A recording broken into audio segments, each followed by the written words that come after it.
We are in the month of Shravan. In North, we already have started with the month of Shravan, and in South, it is yet to begin. It's important that our practices and our inner state, one is that we are sensitive to what's happening outside, and our inner state becomes attuned to that. Another is, if it is not sensitive and attuned to that, how can we learn to attune it to the nature's rhythm, to what's happening outside? Shravan is said to be the nakshatra of listening, the constellation of listening. This month is very closely associated with the aspect of listening or sound. One is hearing and one is listening. Of course, there's a difference. The difference is hearing can be just listening and taking in from your ear. And true listening that I'm talking about, the Shravan, is to take internally, very deep, beyond your usual receptivity. So the month of Shravan is, as I said, associated with sound or listening. Shravana means listening. In a way, the whole process of meditation means to listen.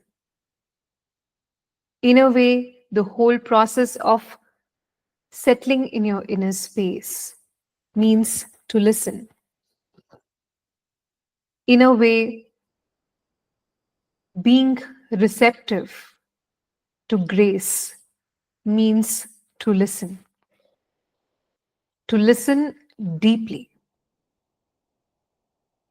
The second question is to listen to what? Listening could be to music. Listening could be to the instructions given to you.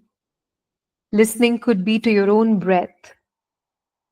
Listening could be the sounds of the birds. Listening could be to the breeze, to the water. But when you're truly deeply listening to any of these sounds, the subject is actually transcended. What you're listening to is transcended, and what remains is the state of silence. The state of silence, which is the background on which the sound is. Or, in other words, when you're deeply listening, the vibrations of the sound is transcended. For example, you're listening to a very beautiful veena recital. The string of the veena, every string that's being struck.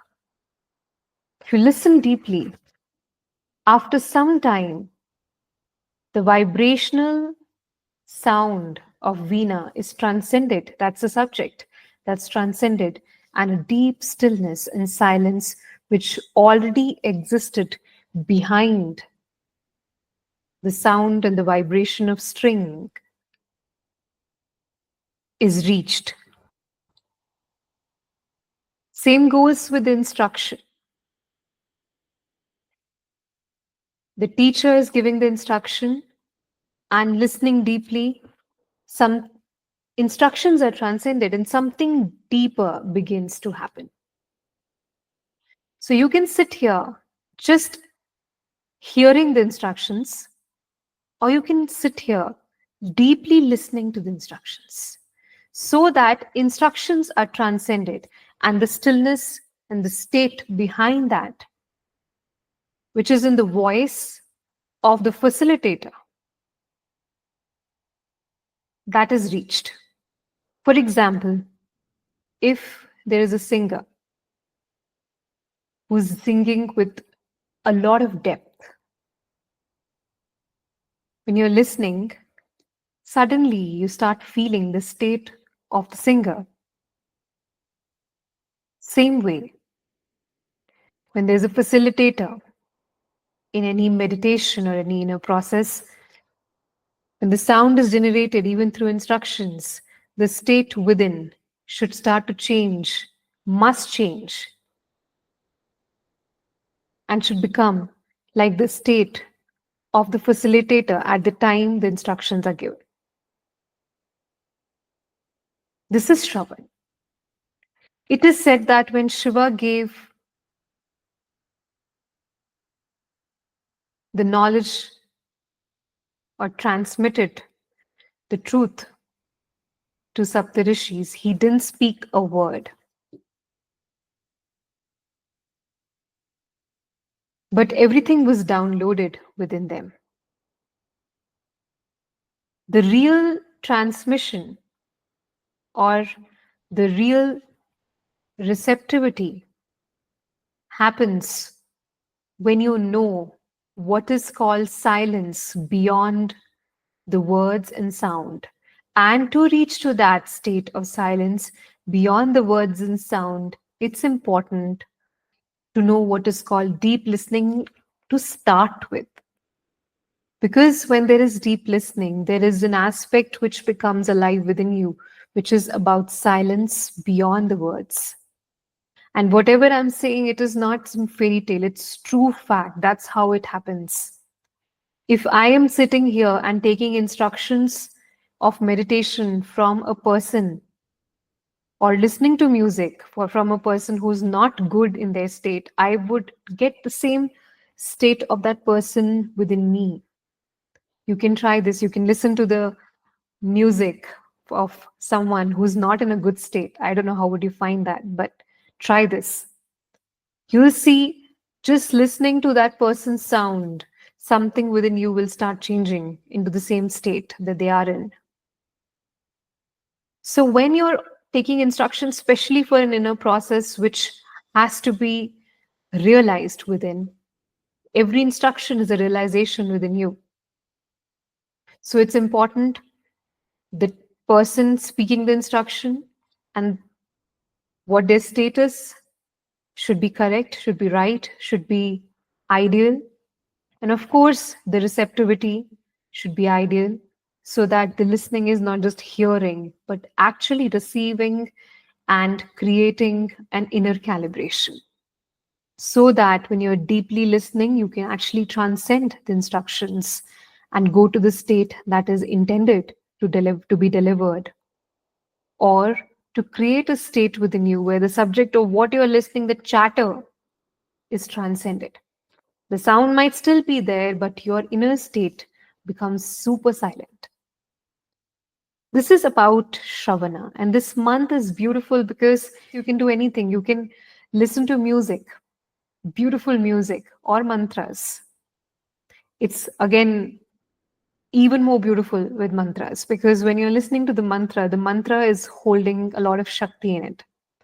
Just like the Shakti that the musician is holding within them as their state, or the Shakti that the teacher is holding, or the modulator is holding in their state. Same way, mantras hold profound Shakti beyond imagination. In this time, it's best to listen to some mantras like Rudram.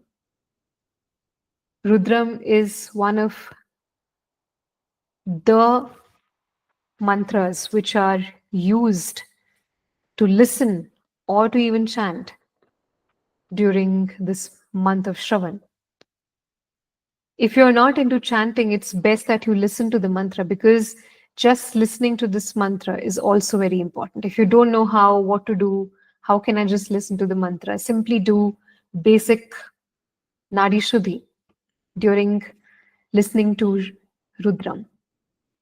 There are many ways to bring you to the state of receptivity, but the aspect of listening is actually the most closest aspect to you, to who you truly are.